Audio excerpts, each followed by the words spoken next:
پھر مدینے کے لوگوں میں سے ایک شخص نکلے گا، بھاگے گا اور جا کر پناہ لے گا اور چھپ جائے گا مکے میں. فیاتی ہے ناس من اہل مکہ، پھر اس کے پاس آئیں گے اہل مکہ، مکہ کے لوگ، فیخرجونہ، اور اسے نکالیں گے، جہاں وہ چھپے ہوئے ہوں گے وہاں سے نکالیں گے. وہو کارہ، اور وہ بالکل اس کو پسند نہیں کر رہے ہوں گے، نہ وہ خواہش مند ہوں گے کہ ان کو ہاتھ پر بیعت کی جائے، نہ وہ یہ چاہیں گے کہ وہ میدان میں آئیں اور ان کو جو ہے اپنا لیڈر مانا جائے. وہو کارہ فیبایعونہ بین الرکن والمقام، لیکن لوگ جو ہیں پھر اصرار کے ساتھ ان کے ہاتھ پر بیعت کریں گے رکن اور مقام کے درمیان. رکن وہ کونا ہے خانہ کعبہ کا جس میں حجر اسود لگا ہوا ہے، اور مقام ابراہیم جو ہے، ان دونوں کے مابین جو یہ علاقہ ہے یہاں پر وہ بیٹھ ہے. وَيُبْعَثُ إِلَيْهِ بَعْثٌ مِنَ الشَّامِ، ان کے خلاف ایک لشکر بھیجا جائے گا شام سے. نہیں کہا جا سکتا کہ باسی حکومت اس وقت کی جو ہے اس کی طرف سے کوئی مسئلہ اس طرح کا اٹھ کھڑا ہو، اس لیے کہ ابھی تو بہرحال باسی حکومت وہاں ہے. فَيُخْصَفُ بِهِمْ بِالْبَيْضَاءِ بَيْنَ مَكَّةَ وَالْمَدِينَةِ، لیکن اللہ تعالیٰ اس لشکر کو مکے اور مدینے کے درمیان وادی بیضاء میں دھسا دے گا زمین کے اندر، پورے کے پورے لشکر. فَإِذَا رَأَى النَّاسُ ذَلِكَ، جب لوگ یہ دیکھیں گے کہ اتنی بڑی نشانی ظاہر ہو گئی، أَتَاهُ أَبْدَالُ الشَّامِ وَعَصَائِبٌ مِنَ الْعِرَاقِ فَيُبَايِعُونَهُ، اب شام سے سارے کے سارے جو اولیاء اللہ ہیں وہ بھی آئیں گے، اور عراق سے جوق در جوق لوگ آئیں گے اور ان سے بیعت کریں گے. وَيَعْمَلُ فِي النَّاسِ بِسُنَّةِ نَبِيِّهِمْ، پھر وہ عمل کریں گے لوگوں کے مابین، حکومت کریں گے اپنے نبی کی سنت کے مطابق.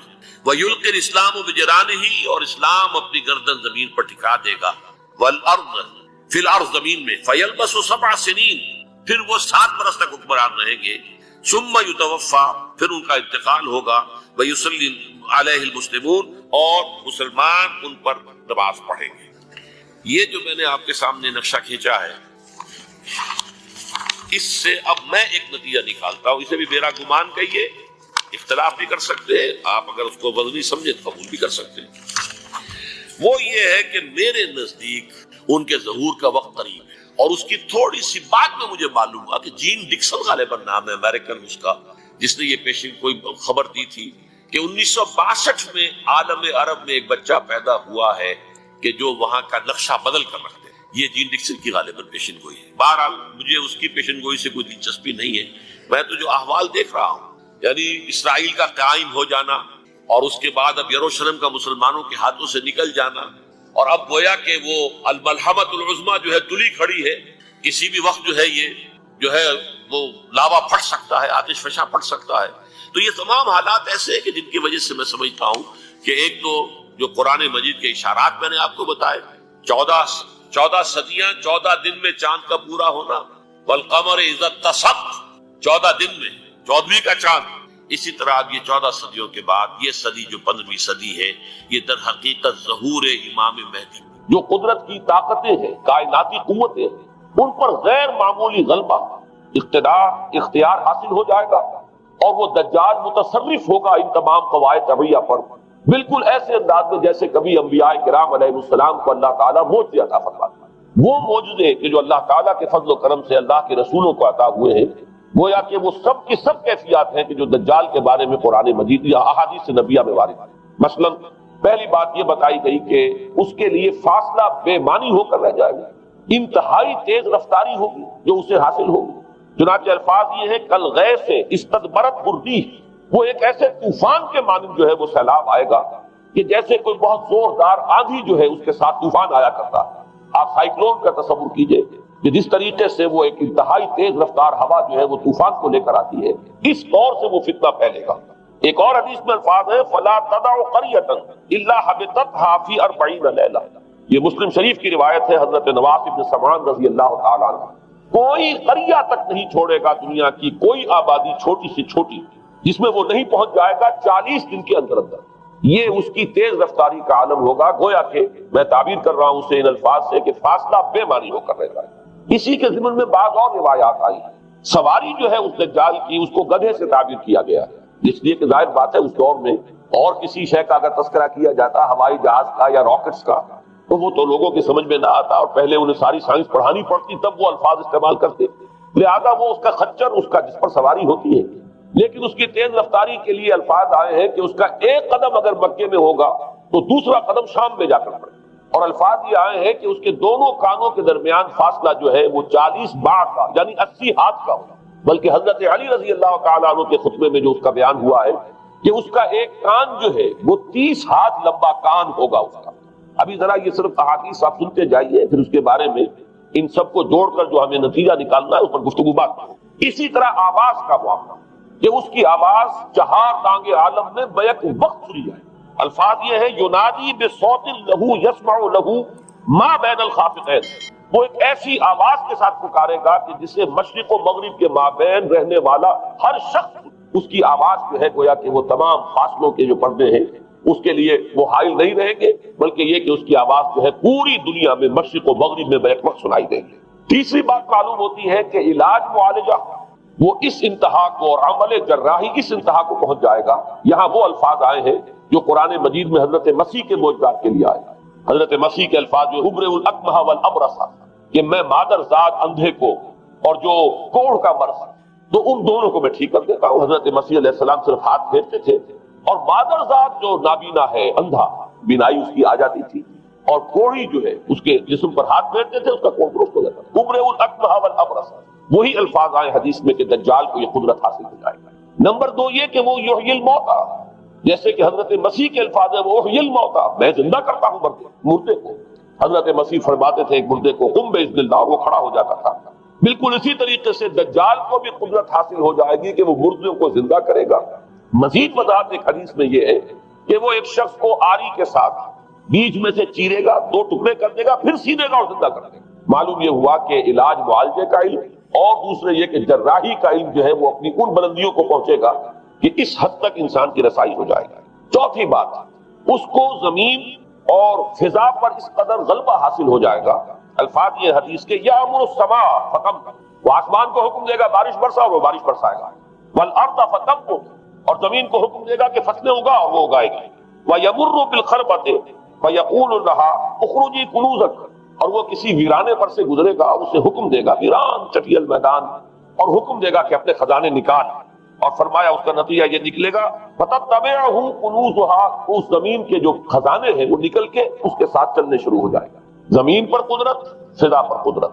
بارش کا حکم ہوگا وہ بارش ہو جائے گی، آسمان بارش برسائے گا، زمین اپنے خزانے اگل دے گی. پانچویں بات، وَيُبْعَثُ مَعَهُ الشَّيَاطِينُ عَلَى صُورَةٍ مَّن مَاتَ، اس کے ساتھ کچھ ایسے شیاطین مبعوث ہوں گے کہ جو ان صورتوں کو اختیار کریں گے ان لوگوں کی جو مر چکے ہیں. من الآباء والأمہات والمعارف، جو آباء و اجداد اور مائیں اور دادیاں اور جو بھی جان پہچان والے لوگ ہیں جو فوت ہو چکے ہوں گے وہ ان کی صورت اختیار کریں گے. فَتَأْتِيَ أَحَدَهُمْ فَيَقُولُ أَلَسْتُ فُلَانًا أَلَسْتَ تَعْرِفُنِي، پھر وہ آئے گا اور وہ شیاطین آئیں گے اور انسان سے کسی سے بات کریں گے، کیا تم مجھے نہیں پہچانتے؟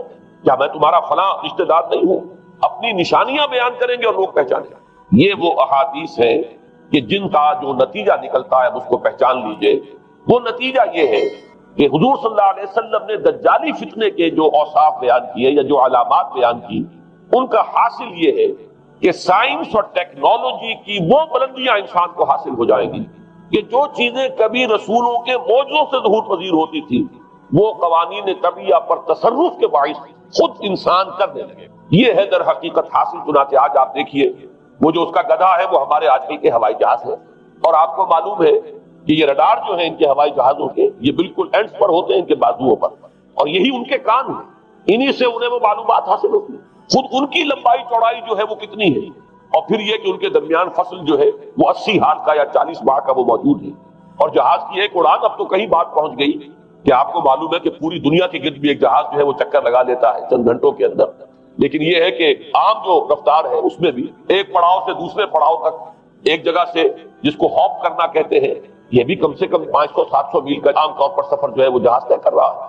اسی طریقے سے ہماری جو سائنس کی خاص طور پر جو طبی سائنس ہے، اب اس میں جس طریقے سے کہ زندہ رکھا جاتا ہے انسانوں کو، اور وہ ویجیٹیبل چاہے کہا گیا ہے ان کو ہیومن ویجیٹیبل، لیکن یہ کہ دل کی دھڑکن بھی چلائے جا رہے ہیں، خوراک بھی پہنچا رہے ہیں، آدمی جو ہے وہ زندہ سال تک زندہ پڑا رہتا ہے. اور یہ کہ سرجری بعض جانوروں پر تو یہ بات ہو چکی ہے کہ کاٹے گئے ہیں اور پھر ان کو سی دیا گیا ہے، جوڑ دیا گیا ہے. یہ تمام جو بھی معجزے ہیں اس وقت سائنس دکھا رہی ہے. اسی طرح اگر یہ معجزہ دیکھنا ہو کہ زمین لق و دق، جہاں کہیں کوئی آثار نہیں تھے کسی ایک پتے تک کے اگنے کے، اگر وہاں لہلہاتے ہوئے آپ کو چمن دیکھنے ہو تو ویسے سب سے پہلے تو یہ معاملہ ہوا تھا اسرائیل نے جو کر کے دکھایا تھا، لیکن اب تو آپ ابو ظبی چلے جائیے، سعودی عرب میں چلے جائیے. سعودی عرب کے اندر حال یہ ہے کہ آپ اگر ہوائی جہاز سے سفر کریں ریاض سے جدہ تک تو آپ کو جگہ جگہ بڑے سرکولر پیچز نظر آئیں گے جہاز سے نہایت گرین، اور اس کے اندر جو ہے آرٹیفیشل اریگیشن کے ذریعے سے اور بہت عمدہ وہاں کاشت ہو رہی ہے، بہت خوبصورت فارم ہے وہ تمام کے تمام سرکولر پیچز، اس لیے کہ جو اریگیشن ہوتی ہے وہ ان ویلز کے ذریعے سے ہوتی ہے کہ جو ایک سرکل میں چلتے ہیں اور پانی کی وہ آرٹیفیشل بارش جو ہے وہ ہوتی رہتی ہے.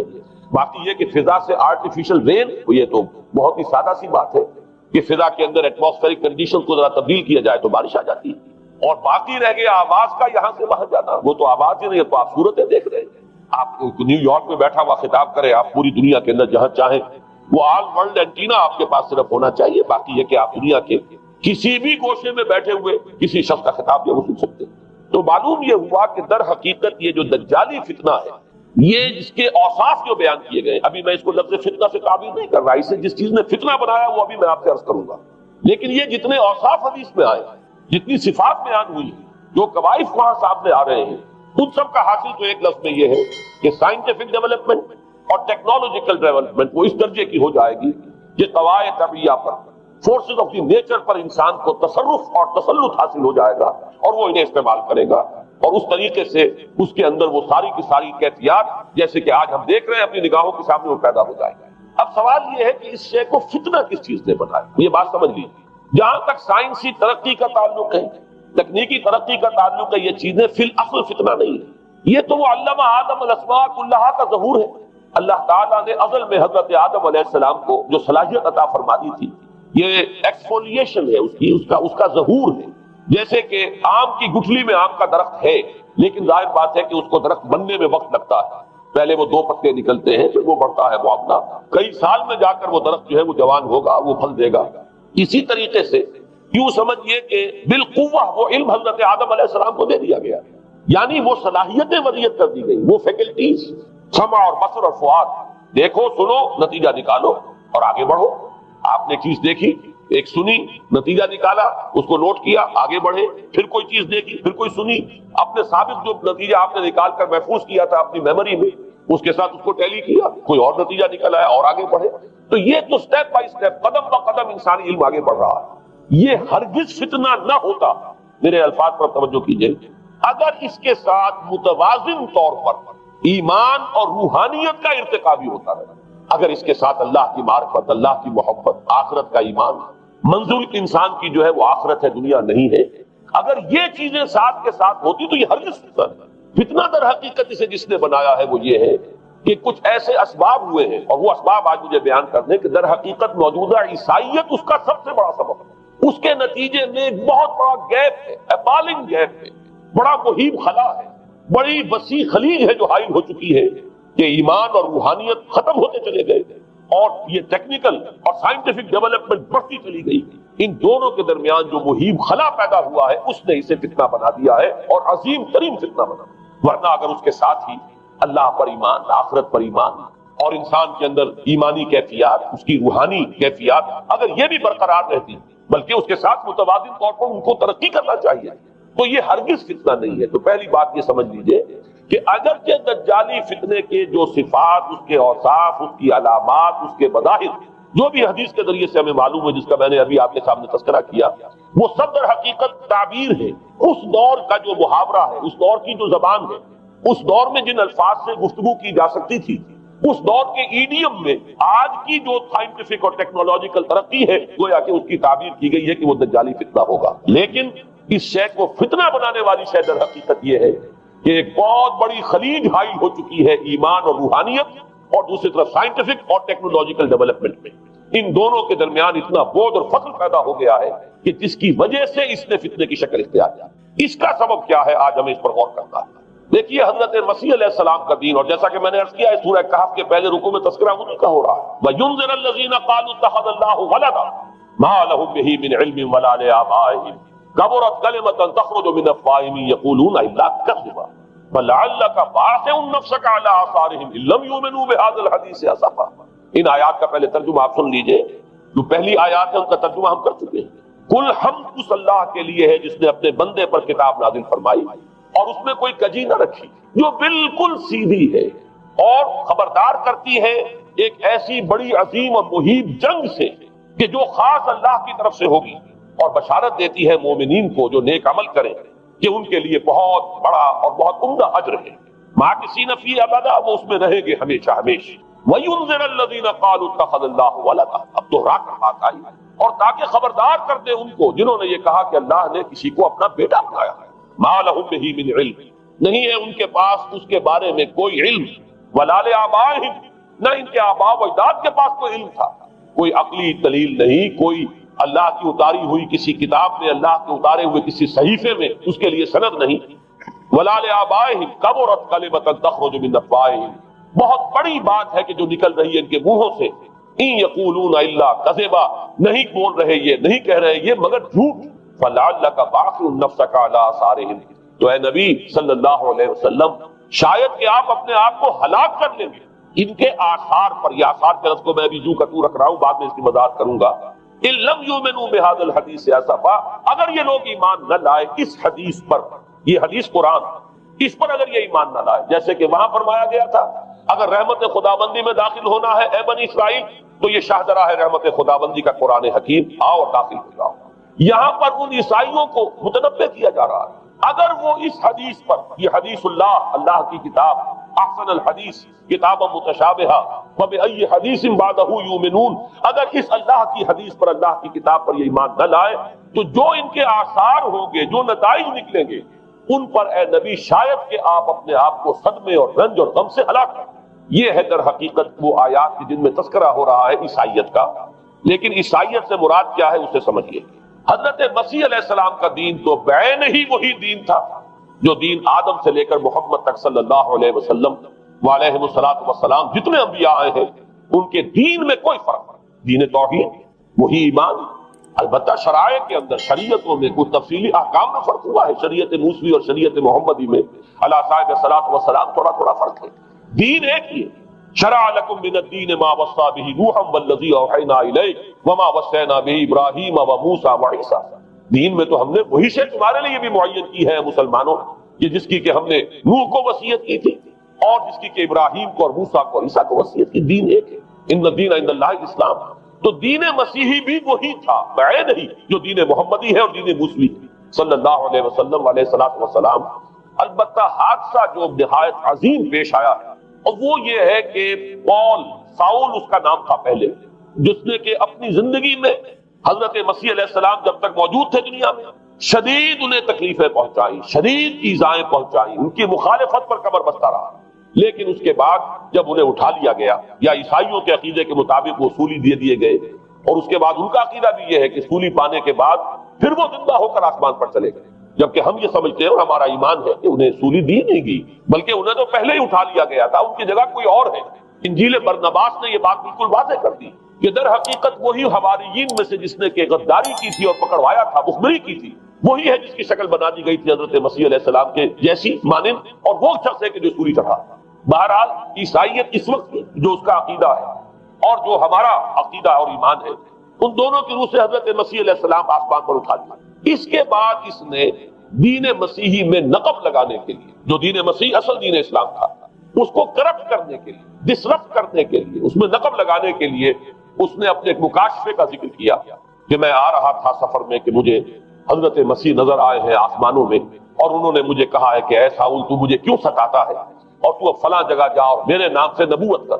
اس کے بعد اس نے لبادہ اوڑھا عیسائیت کا، اور اس نے آ کر جس طرح عبداللہ ابن سبا نے محمد الرسول اللہ صلی اللہ علیہ وسلم کے دین میں نقب لگائی، اسی طریقے سے اس شخص نے دین مسیحی میں نقب لگائی۔ فرق یہ ہے کہ دین محمدی صلی اللہ علیہ وسلم، کیونکہ یہ آخری دین تھا، اب کوئی اور رسول آنے والا نہیں تھا، اللہ تعالیٰ کی طرف سے اس دین کو، اس شریعت کو ایک پروٹیکشن حاصل ہے، لہذا ایک جزء کی حد تک گمراہی جو ہے پھیل سکی، کل پر محیط نہیں تھی۔ لیکن بدقسمتی سے دین مسیحی کے بارے میں یہ ہوا کہ کچھ عرصے تک تو کشمکش رہی ہے، اصل دین مسیحی پر بھی جو کاربند لوگ تھے اور جو اس کے اوپر مستقیم رہے وہ قائم کچھ عرصے تک رہے ہیں، لیکن ہوتے ہوتے تقریباً اس دور تک آ کر جب کہ حضور کی بعثت ہوئی ہے، اصل دین مسیح کے ماننے والے تقریباً ختم ہو چکے تھے، شاذ لوگ رہ گئے تھے، اور ان میں بھی یہ جرت نہیں تھی کہ اپنے اصل دین کا وہ اظہار کر سکیں، بلکہ ہوتے ہوتے ان 600 سالوں کے اندر یہ ہوا کہ وہی پالزم جو ہے در حقیقت اس نے ہی مسیحیت کی شکل اختیار کیا۔ یہ پالزم جو ہے یہ ہے در حقیقت، یوں سمجھیے کہ ادیان عالم کی تاریخ میں سب سے زیادہ گمراہ کن مذہب، جس کا رد عمل پیدا ہوا ہے یورپ میں، جس نے کہ اس دجالی فتنے کی شکل اختیار کی ہے۔ میں یہ چاہتا ہوں کہ اس کے ضمن میں چند باتیں آج آپ کے سامنے رکھوں۔ پال نے جو دین مسیحی میں یا دین اسلام میں جو صحیح دین ہے اللہ کا، اس میں 3 تبدیلیاں بنیادی کی۔ سب سے پہلا تو وہی جو قرآن کہہ رہا ہے، الذین قالوا اتخذ اللہ ولد، مسیح کو، حضرت مسیح علی نبینا علیہ الصلوۃ والسلام، انہیں خدا کا بیٹا قرار دیا گیا۔ اور اس میں بھی نوٹ کیجئے، بیٹے کے لیے عربی زبان میں 2 لفظ ہیں، ابن اور ولد۔ ابن کا لفظ ذو معنیین ہے، 2 معنی ہے اس کے۔ ابن بیٹے کو بھی کہتے ہیں، اور ابن کا کوئی معنوی تعلق بھی ہو سکتا ہے، صرف بیٹا نہیں۔ ابن السبیل مسافر کو کہتے ہیں، راستے کا بیٹا، یعنی چونکہ راستے کے ساتھ اس کا ایک تعلق ہے، راستہ چل رہا ہے، وہ تو ابن السبیل ہے۔ ابن الوقت، وقت کا بیٹا، وہ وقت کا بیٹا اس معنی میں نہیں ہے، بلکہ یہ ہے کہ جو ہر وقت جو ہے حالات کے مطابق گرگٹ کی طرح اپنا رنگ بدلتا چلا جائے، چلو تم ادھر کو ہوا ہو جدھر کی، وہ ابن الوقت ہے۔ تو ابن الوقت اسی طریقے سے جو میں نے دوسری مثال دی ہے، ان کو اگر آپ سامنے رکھیں گے تو معلوم یہ ہوا کہ ابن کے تو دونوں معنی ہو سکتے ہیں، لیکن ولد یہ بالکل مخصوص ہے اولاد کے معنی میں۔ ولد یہ تو گویا کہ صلبی اولاد۔ اور عیسائیت وہ ہے مذہب کہ جس نے کہ بدترین شرک کی صورت اختیار کی ہے، اور ان کے ہاں عقیدے میں یہ الفاظ ہیں کہ مسیح اللہ کا، خدا کا صلبی بیٹا، تاکہ کوئی شک نہ رہ جائے کہ کوئی اور نسبت ہے جسے ابن سے تعبیر کیا گیا، کوئی اور تعلق ہے جس کے لیے یہ لفظ اختیار کیا گیا، صلبی کا لفظ استعمال کیا گیا ہے کہ یہ خدا کا صلبی بیٹا۔ اور یوں سمجھیے اب اس کا جو نتیجہ نکلا کہ بیٹا اگر کسی کا ہے تو ظاہر بات ہے کہ وہ ہم جنس ہے، ہم نوع ہے اپنے باپ کا۔ انسان کا بیٹا انسان ہوگا، سید زادہ جو ہے سید کا بیٹا سید ہوگا، مغل کا بیٹا مغل ہوگا، گھوڑے کا بیٹا گھوڑا ہوگا، گدھے کا بیٹا گدھا ہوگا۔ معلوم یہ ہوا کہ بعین ہی جو کچھ باپ ہوتا ہے وہی بیٹا ہوگا۔ لہذا اس لفظ نے در حقیقت شرک کی بدترین صورت اختیار کی کہ بالکل اللہ کے برابر، اللہ کا ہم نوع۔ گویا کہ بدترین شرک جو ہے شرک فی الذات ہے، اور شرک فی الذات کی بدترین صورت یہ ہے کہ جو عیسائیت میں آئی ہے کہ حضرت مسیح علیہ السلام کو اللہ کا صلبی بیٹا قرار دیا۔ اب اس کے نتیجے میں چونکہ ظاہر بات ہے کہ آخر بائبل بھی موجود تھی، اس بائبل کو ایک دم کیسے ختم کر دیتا سینٹ پال؟ سینٹ پال کہیں یا بہرحال میں تو لفظ سینٹ اس کے ساتھ استعمال نہیں کرنا چاہتا، لیکن چونکہ ہمیں یہ ہدایت ہے قرآن مجید کی بھی کہ جو باطل معبود بنا لیے جاتے ہیں انہیں بھی ہم کوئی ان کے لیے توہین والے الفاظ استعمال نہ کریں، لہذا میں یہ لفظ استعمال کر رہا ہوں، ورنہ جی تو چاہتا ہے کہ کوئی اور لفظ اس کے لیے استعمال کیا جائے۔ لیکن جو بھی اس وقت دنیا میں اس کا معروف نام ہے پال، سینٹ پال، تو اس نے چونکہ ظاہر بات ہے کہ پوری بائبل کو کیسے ختم کر دیتا، ایک دم تورات کو کیسے ختم کر دیتا؟ تورات تو آج تک چلی آ رہی ہے بائبل کے ساتھ چلی ہوئی، the old testament, the new testament, یہ دونوں مل کر بائبل بنتی ہے۔ لہذا اب گورکھ دھندا بنانا پڑا انہیں، وہ تسلیس والا گورکھ دھندا، 3 میں 1، 1 میں 3، توحید بھی ہے تسلیس بھی ہے، 3 میں 1، 1 میں 3۔ اور یہ وہ شے ہے کہ جس نے عقیدے کا تعلق عقل سے منقطع کر دیا۔ اس سے سمجھ میں آنے والی بات ہے، 3 میں 1، 1 میں 3 ایک گورکھ دھندا ہے۔ نتیجہ انہوں نے یہ نکالا کہ ڈوگما در حقیقت اس کا عقل سے کوئی تعلق نہیں، ڈوگما بس عقیدہ ہے، اور اس عقیدے ہی کے اوپر سارے دین کی بنیاد ہے، باقی وہ عقل میں آئے نہ آئے، عقل کے لیے قابل قبول ہو یا نہ ہو۔ یہ بات اچھی طرح سمجھ لیجئے کہ اگرچہ ہمارے ہاں بھی ہم بھی یہ بات کہتے ہیں کہ بہت سے حقائق جو ہے کائنات کے وہ ایسے ہیں کہ جن تک عقل کی رسائی نہیں، اس کے لیے ہم مجبور ہیں، محتاج ہیں وحی کی ہدایت کے۔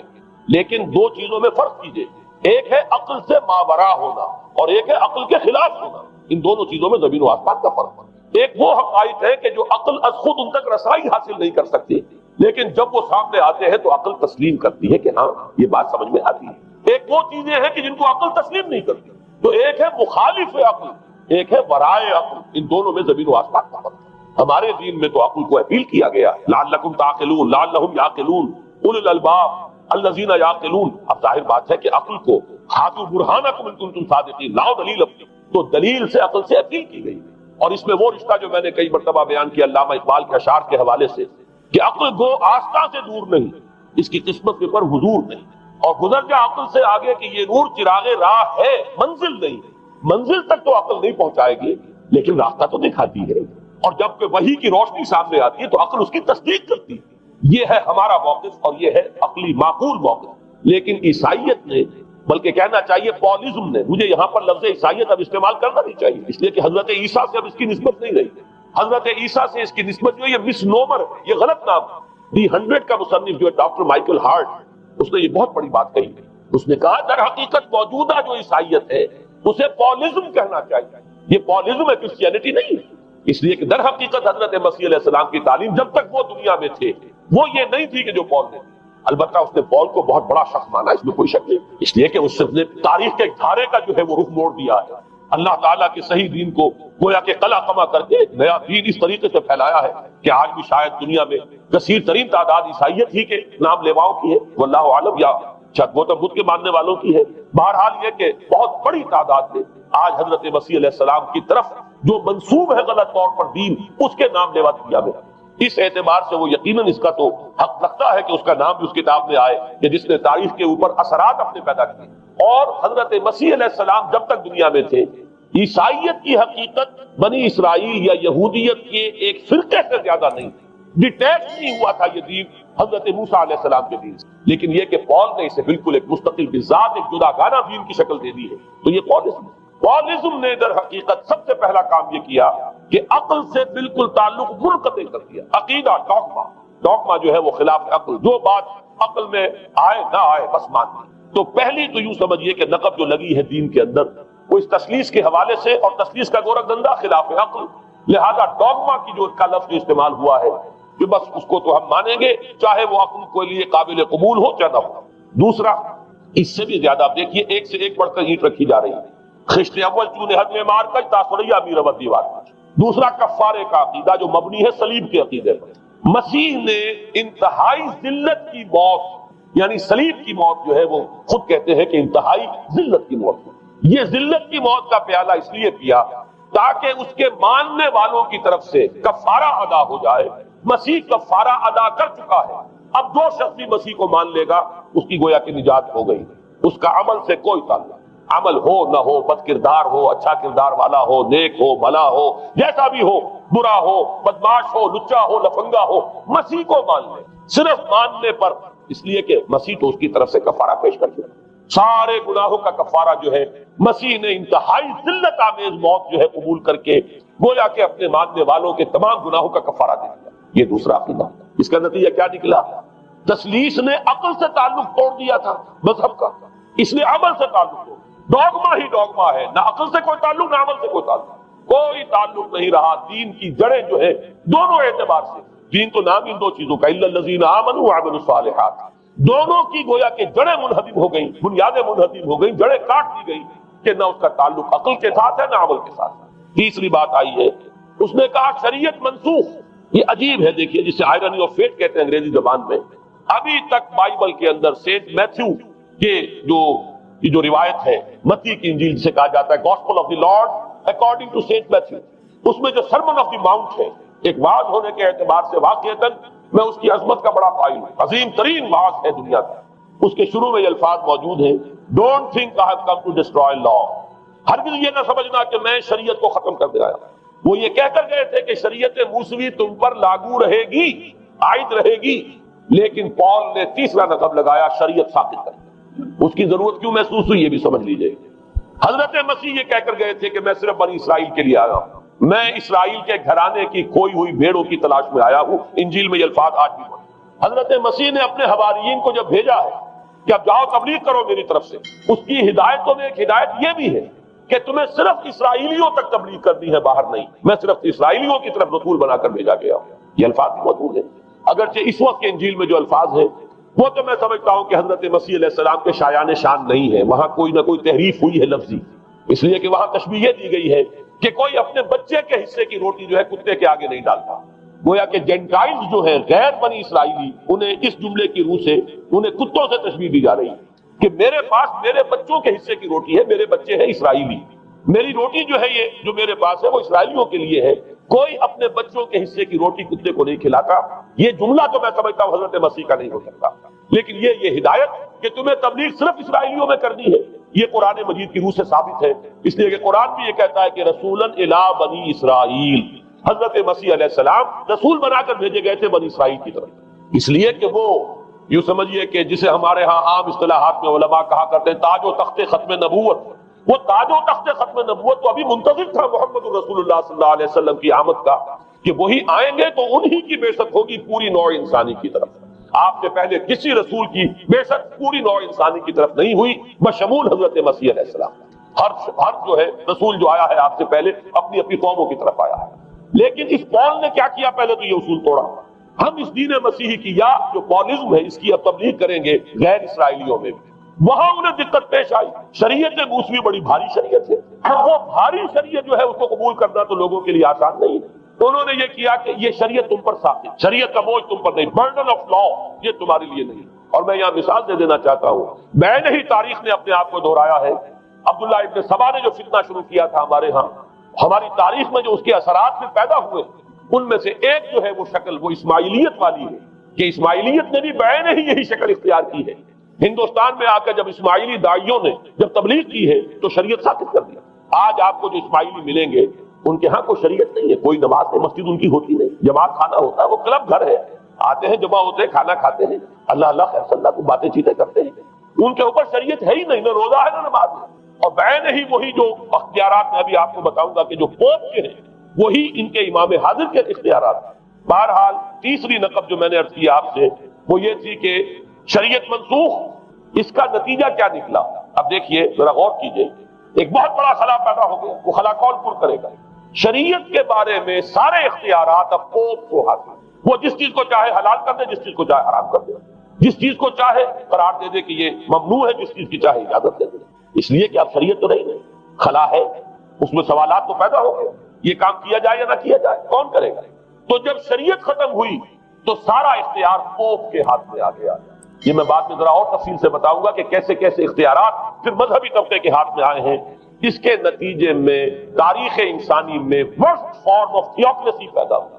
تھیوکریسی کسے کہتے ہیں؟ جو آج کی اصطلاح میں گالی تھیوکریسی، قائد اعظم کے جملے آپ نے کئی پڑھے ہوں گے، اسلام میں کوئی تھیوکریسی نہیں، مذہبی طبقے کی حکومت نہیں اسلام کا، اور 100% درست ہے۔ تھیوکریسی کہتے ہیں ایک مذہبی حلقے کی، مذہبی طبقے کی حکومت، اس کے ہاتھ میں اختیارات آتے ہیں۔ اور قرآن مجید میں اسی وجہ سے ان کے اوپر الزام لگایا گیا، اتخذوا احبارهم ورهبانهم اربابا من دون اللہ، انہوں نے اپنے علماء اور صوفیوں کو اللہ کے سوا اپنے معبود بنا لیا۔ حضرت علی ابن حاتم رضی اللہ تعالیٰ عنہ جب ایمان لائے، یہ حاتم طائی جو مشہور ہے سخاوت میں، ان کے بیٹے ہیں، قبیلہ طے سے ان کا تعلق ہے، حاتم طائی تو طے سے ہے، ان کے بیٹے عدی ہیں، یہ عیسائی تھے۔ یہ جب ایمان لائے اور پھر انہوں نے قرآن پڑھا تو انہیں ایک اشکال ہوا کہ قرآن مجید میں تو ہم پر الزام لگایا گیا ہے کہ اتخذوا احبارهم ورهبانهم اربابا من دون اللہ، تو عرض کیا انہوں نے، ڈرتے ڈرتے عرض کیا ہوگا حضور کی خدمت میں کہ حضور یہ بات تو کچھ درست نہیں معلوم ہوتی، ہم نے تو کبھی اپنے علماء اور رہبان کو خدا نہیں سمجھا، وہ اس مغالطے میں تھے کہ جب تک سجدہ نہ کیا جائے شاید خدا نہیں مانا گیا۔ حضور نے پوچھا کیا ایسا نہیں ہے کہ جس چیز کو وہ حلال کہتے تم حلال مان لیتے ہو، جس چیز کو حرام کہتے ہیں حرام مان لیتے ہو؟ جی ہاں یہ تو ہے، یہی تو فرمایا اربابا من دون اللہ، تحلیل و تحریم کا اختیار صرف اللہ کا، یا اللہ کے نمائندے کی حیثیت سے اس کے رسول کے پاس ہے جس کو وحی آتی ہے، اس کے بعد کسی کو اختیار نہیں۔ اجتہاد کر سکتا ہے لیکن اجتہاد کے لیے دلیل دینی ہوگی، نص سے، کتاب اللہ سے کوئی دلیل لاؤ، سنت رسول اللہ سے کوئی دلیل لاؤ، استنباط کرو، عقل سے بات کرو، لیکن یہ ہے کہ تحلیل و تحریم یہ خدائی اختیار ہے، اللہ کے ہاتھ میں اس کا اختیار ہے، اور اللہ کے نمائندے کی حیثیت سے زیادہ یہ اللہ کے رسولوں کے ہاتھ میں اختیار آتا ہے، اس کے علاوہ کسی کے لیے، کسی اور کے لیے یہ مان لیا گیا تبھی تو ان کو خدا بنا لیا گیا۔ اسی معنی میں آج کی جمہوریت جو ہے وہ بدترین شرک ہے کہ یہاں یہ تسلیم کیا جاتا ہے کہ سوورنٹی جو ہے وہ عوام کی، سوورنٹی آف دی پیپل، کیا معنی ہے کہ عوام کے نمائندے جو چاہے قانون بنا دیں، جس چیز کو چاہے حلال ٹھہرائیں، جس چیز کو چاہے حرام ٹھہرائیں، ان کے پاس حلت و حرمت کے جو پورے اختیارات ہیں ان کے پاس آ گئے۔ یہی تو خدائی مقام ہے، خدا کا مقام دے دیا گیا، اس سے بڑا شرک کیا ہوگا؟ در حقیقت حاکمیت غیر اللہ اس دور کا سب سے بڑا شرک۔ تو وہاں یہ حق جو ہے دے دیا گیا علماء کے ایک طبقے کو، پوپ کو، تو گویا کہ تاریخ انسانی کی بدترین تھیوکریسی، بدترین مذہبی استبدادی حکومت قائم ہوئی ہے یورپ میں۔ اس کے حوالے سے میں کچھ تاریخی حوالے بھی اب آپ کے سامنے رکھ لوں۔ دیکھیے جب تک پال نے یہ کام شروع کیا ہے تو تقریباً 3 صدیوں تک تو یہ صرف ایک مذہبی تبلیغ کا کام ہوا ہے۔ انہوں نے کوششیں کی، محنتیں کی، پیغام پہنچایا، اور جیسا کہ میں عرض کر چکا ہوں اس وقت تک گڈمٹ تھے، پال کے ماننے والے بھی تھے اور حضرت مسیح کے جو اصل صحابہ تھے جو ان کے حواریین تھے ان کے ماننے والے بھی تھے، لہذا کشمکش ان کے اندر بھی چل رہی تھی۔ لیکن ظاہر بات ہے کہ حضرت مسیح کے اصل حواریین وہ تو اول تو یہ کہ اپنی گفتگو رکھ رہے تھے محدود بنی اسرائیل تک، نمبر دو یہ کہ انہوں نے تو شریعت کو ثابت نہیں مانا. جنگل کی آگ کی طرح جو مسیحیت پھیلی ہے وہ پالزم والی مسیحیت، اس لیے کہ اس میں تو کوئی شریعت کا کوئی بوجھ نہیں، کوئی حلال نہیں، کوئی حرام نہیں، کوئی نماز نہیں، کوئی روزہ نہیں، لہذا یہ تیزی کے ساتھ پھیلی. اور 300 برس تک تو ایک کشمکش جو ہے جاری رہی، انہوں نے تبلیغیں کی، مصائب جھیلے، کشمکش اندر بھی چلی باہر بھی چلی.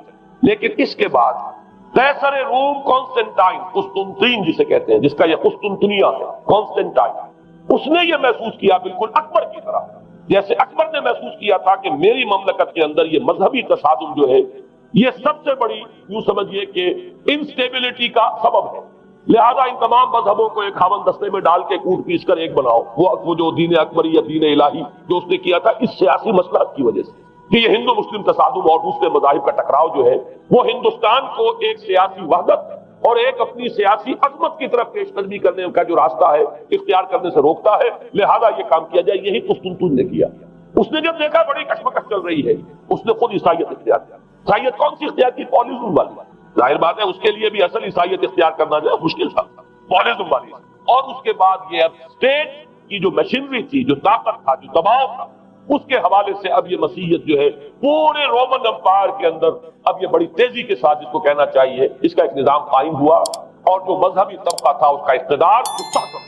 اس کے باوجود 200 برس اور گزرے. یونان چونکہ بہت بڑا مرکز تھا علم کا، فلسفے کا، سائنس کا، حکمت کا. آپ کو معلوم ہے یہ تمام ارسطو ہو، افلاطون ہو، یہ سب یونان کے ہیں، ارشمیدس ہو، یہ تمام کے تمام جو بھی ہے، تو سائنس اور فلسفہ دونوں اس کا گہوارہ یونان تھا. یونانی حکما اعتراض کرتے تھے، لہذا سن 529 اس کو نوٹ کر لیا. جسٹینین ایک قیصر تھا اب قسطنطین کے 200 برس بعد، اس نے اپنی پوری مملکت میں فلسفہ اور سائنس کی تعلیم حرام قرار دی. کوئی نہ فلسفہ پڑھ سکے گا نہ سائنس. جو فلسفہ پڑھے گا اس کو مرتد قرار دے دیا جائے اور زندہ آگ میں جلا دیا جائے گا. انکوزیشن کورٹ قائم ہوئی. وہ صرف مذہبی عدالتیں اس لیے قائم ہوتی تھی کہ جس کے بارے میں معلوم ہو جائے کہ یہ فلسفہ پڑھتا ہے یا یہ سائنس پڑھتا ہے، اس لیے کہ فلسفہ اور سائنس دونوں جڑ کاٹتے ہیں اس ڈوگما کی. وہ ڈوگما جو پالیزم والا ڈوگما ہے، اس کی جڑ کھودنے والی ہے دونوں چیزیں، اور چونکہ وہ دونوں عقل کو اپیل کرتی ہیں، یہ ڈوگما عقل کے متضاد ہے، لہذا مذہب کا تحفظ اسی طرح ہو سکتا ہے کہ اب ان دونوں کو بالکل ممنوع قرار دے دیا جائے. یوں سمجھیے کہ تقریباً 1000 برس تک یورپ میں، چونکہ سب سے بڑی امپائر ہے، یورپ میں فلسفہ اور حکمت اور یہ سائنس کی تعلیم ممنوع ہے. یہ ہے در حقیقت سب سے پہلا کام جو جسٹینین نے کیا 529 میں. اس کے بعد آگے چل کر پوپ کا جو اقتدار ہے وہ اتنا زبردست بنا ہے. پوپ کو اختیار حاصل ہو گیا، جس چیز کو چاہے وہ قانون کا درجہ دے دے، اس لیے کہ شریعت تو ہے نہیں. خلا پوپ کون کرے گا؟ پوپ. پوپ کو اختیار حاصل ہو گیا، وہ جس کے گناہ چاہے معاف کرے. اب دیکھیے اگرچہ ویسے تو گناہ پہلے ہی معاف ہو گئے کہ جس نے مسیح کو مان لیا گناہ تو معاف ہو گئے اگلے پچھلے سب، لیکن یہ کہ پھر بھی ایک خلش رہ جاتی ہے انسان کے دل میں، کیونکہ ایک اخلاقی حص انسان کے اندر اللہ نے پیدا کی ہوئی ہے. جب کوئی شخص کرتا ہے، کوئی بدکاری کرتا ہے، کوئی چوری کرتا ہے، ڈاکہ ڈالتا ہے، تو وہ جو ایک کانشنس ہے، وہ جو پرک کرتا ہے، اس کو بھی ختم کرنے کے لیے اگر پوپ یا کارڈینل یا اس کے کسی نمائندے کے سامنے جا کر اعتراف گناہ کر لو اور کچھ اس کی مٹھی گرم کرو، کچھ ہدیہ پیش کرو، تو توبہ نامہ، معافی نامہ تمہیں دے دیا جائے گا، اور وہ جو چیز ہے وہ تمہارے لیے سند ہے کہ کوئی تم سے بات کچھ تمہارے گناہ کے لیے. پھر ان کی قیمتیں تھیں، ان کے لیے بڑی بڑی جو ہے ہدیے مقرر کیے گئے تھے. تیسری چیز بائبل کا اول تو یہ کہ مفہوم جو ہے وہ کوئی سند نہیں ہے، اس لیے کہ بائبل ہانٹ کر رہی تھی. اولڈ ٹیسٹمنٹ بھی ہے، یہ حضرت مسیح کی یہ 4 انجیلیں بھی ہیں، یہ تعلیم کچھ اور ہے، لہذا بائبل جو ہے وہ سند نہیں ہے. سند پوپ کا جو ہے فرمان وہ سند ہے. بائبل کی شرح کرنے کی، بائبل کی طرف سے کوئی دلیل لانے کی کسی کو کوئی حق حاصل نہیں. یہ جبر تھا، یہ تشدد تھا یورپ میں. یہ وہ دور تھا جبکہ اسلام پھیل رہا تھا. میں نے اس لیے آپ سے کہا تھا، نوٹ کرایا آپ کو، 529 میں جسٹینین کا یہ فرمان، 571 میں حضور کی ولادت ہو رہی ہے، وہی صدی ہے. اور 630 کے آس پاس، بلکہ 629 کے آس پاس سلطنت روما کے ساتھ مسلمانوں کا ٹکراؤ شروع ہوا. تو یہ تاریخی ان کو ریلیشن جو ہے ذہن میں رکھیے. جس وقت مسلمان آئے اور 200-300 برس جو ان کے عروج کے ہیں، اس وقت آپ کو معلوم ہے کہ تقریباً 6 صدیاں ہو چکی تھی کہ یورپ بالکل جس کو کہا جاتا ہے ڈارک ایجز، انتہائی تاریخی مذہبی جبر اور استبداد، اس کے سوا کچھ نہیں. اور ملاؤں کی حکومت جسے آپ کہیں گے، جسے آج کل کی اصطلاح میں کہا جائے گا، وہ جس کو چاہے جو چاہے سزا دے دے. پوپ کو اختیار حاصل ہے. کسی کے بارے میں ذرا جیسے بعض اوقات خبریں سچی ہیں یا جھوٹی، لیکن میں مثال دے رہا ہوں جیسے خبریں آتی رہی ہیں ایران کے بارے میں کہ کہیں اگر معلوم ہو گیا ہے تو پاسداران انقلاب پہنچے اور سمری ٹرائل اور فوراً ختم کیا گیا. اس قسم سے انکوزیشن رپورٹ جو ہے وہ کورٹ وہاں قائم ہوئی، اور یوں سمجھیے کہ لاکھوں افراد تحت